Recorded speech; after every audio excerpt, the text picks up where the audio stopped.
আলাইকুম, কেমন আছেন? সকাল সকাল চলে আসলাম ভুল্লিতে।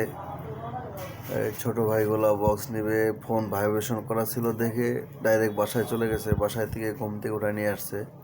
ঘুমাইছিলাম, ফ্রেশ হয়ে চলে আসলাম। আজকে দুইটা বক্স যাবে কীর্তনে, কীর্তন হবে বাসায়, এই উপলক্ষে দুইটা বক্স নিয়ে যাবে। ভাইদের বাসা মুন্সিয়ার খুলশাগুড়ি এলাকায়। এবং সকালে বাসা থেকে নিয়ে আসলে এখন আমরা এখানে সেট আপ দিব 16 ইঞ্চি 4 ইঞ্চি ভয়েস কয়েল, 1000 মেশিন, আর দেখা যাক কি না। এখন মালগুলা বের করে চেক করবো আমরা। আমি একটা জিনিস সবসময় চেষ্টা করি যাতে করে কাস্টমারকে দিয়ে মালগুলা সেট আপ দিতে বা রেডি করতে, যাতে করে ওরা এখান থেকে নিয়ে যাওয়ার পরে কোনো ভুলভাবে সেটিং না করে। এই জন্য আমি সবসময় একটা জিনিস চেষ্টা করি যে কাস্টমারকে দিয়েই জানি বক্সগুলো সেটিং করে দিই। না হলে অনেক সময় তারা ভুলভাল সেটিং করে বলে মাল বাজে না, ভাই চলতেছে না, সমস্যা, আবার আমাদের যাইতে হয়। তারপর আমি আরেকটা কাজ করি, সেটিং টিটিং করে দিয়ে আবার বলি যে তোমরা ফোনে ভিডিও করে বা ছবি উঠে রাখো যাতে করে যায় তোমাদের কোনো ভুল না হয়। আমাদের মাল সেট আপ শেষ, এখন আমি তাদেরকে চেক করে দেবো সুন্দর করে। সাইকোর নামে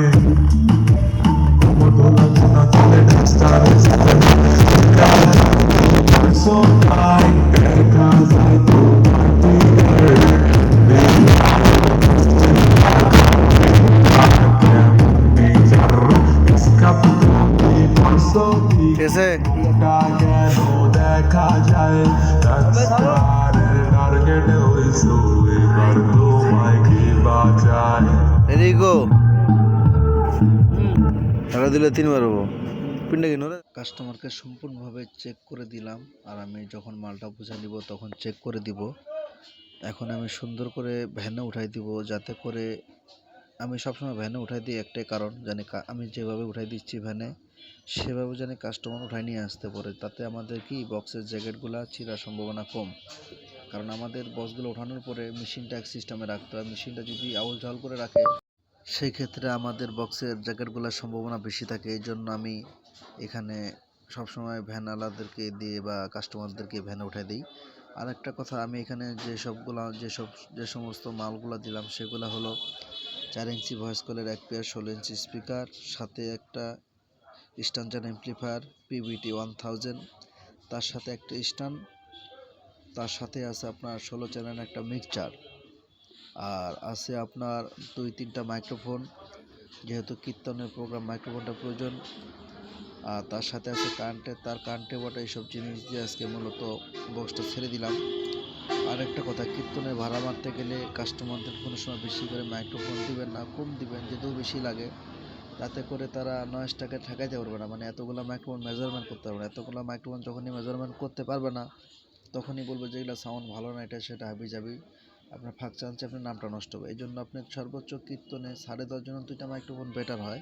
2টা মাইক্রোফোন দিলে কোনো ধরনের সমস্যা হয় না। 2টা মাইক্রোফোন একটা শিল্পীকে দেয় আর একটা তালে বা ঢোলে বা ওদিকেই দেয়, যাতে করে তাদের কোনো প্রবলেম না হয়, বা হারমোনিয়াতে দেয়।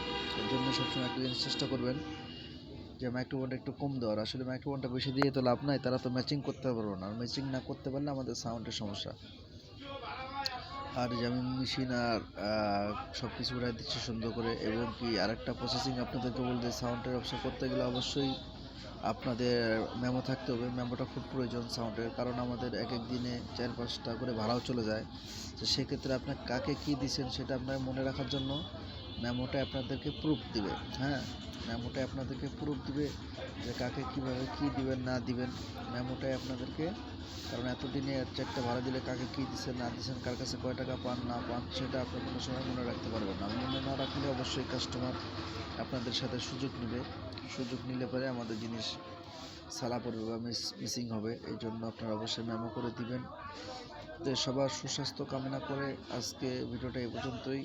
যারা সাউন্ড রিলেটেড ভিডিও পছন্দ করেন অবশ্যই আমার চ্যানেলটা সাবস্ক্রাইব করবেন বা কমেন্ট করে যাবেন। আর সাউন্ড সিস্টেম সম্পর্কে যদিও কোনো অজানা তথ্য বা কোনো কিছু জানার থাকে, জিজ্ঞেস করার থাকে, অবশ্যই কমেন্ট করে যাবেন, যাতে করে আমি আপনাদেরকে সঠিক একটা ধারণা দেওয়ার চেষ্টা করব। কারণ অনেকেই ইতিমধ্যে দেখছেন অনেক মানুষ অনেক ধরনের কমেন্ট করলে আমি তাদেরকে তাদের যথাযথ যে সিস্টেমে সেট আপটা করতে বা যে সিস্টেমে সেটিংটা করতে সেটা আমি সম্পূর্ণভাবে বুঝিয়ে দেওয়ার চেষ্টা করি যতটুকু আমি পারি।